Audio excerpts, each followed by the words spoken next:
the conflict in Eastern Congo is such there are no quick wins. I was going to say, because over the last couple of years, we've seen situations where the security situation decreased, rebels moved in, and then the aid groups had to move out. And once they came back, a few months later, the same thing happened again. So is there danger for this happening all over again in the near future?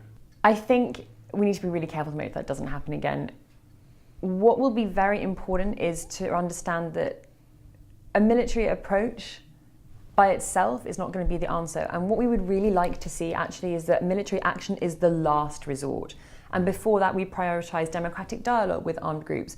We prioritise something like defection. So what you need is to have a really good disarmament plan.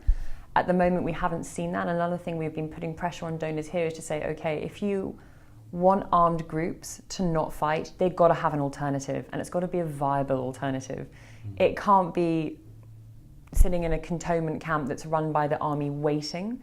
We need to give people an option for a livelihood that means they don't resort to taking up arms and being involved in violent groups. What is the option though there?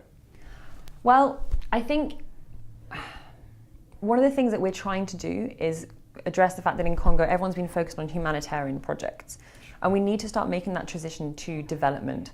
So, for instance, World Vision runs a project that looks at cash and vouchers, so looking at securing livelihoods for the future.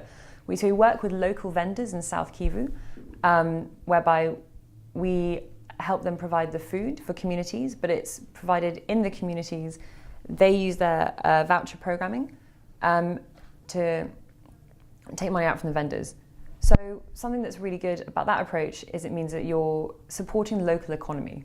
And that's what we need to do. But at the same time, the humanitarian situation remains critical. And it's very difficult to do any sort of development programming in areas that are so unstable.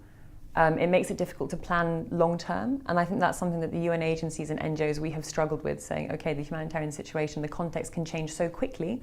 An area that was secure 2 months ago, a month ago, a week ago, tomorrow could not be. And that makes it difficult to plan. I think something that needs to be addressed going forward is how can we make, as a humanitarian community, make the shift from finding humanitarian support to the next stage?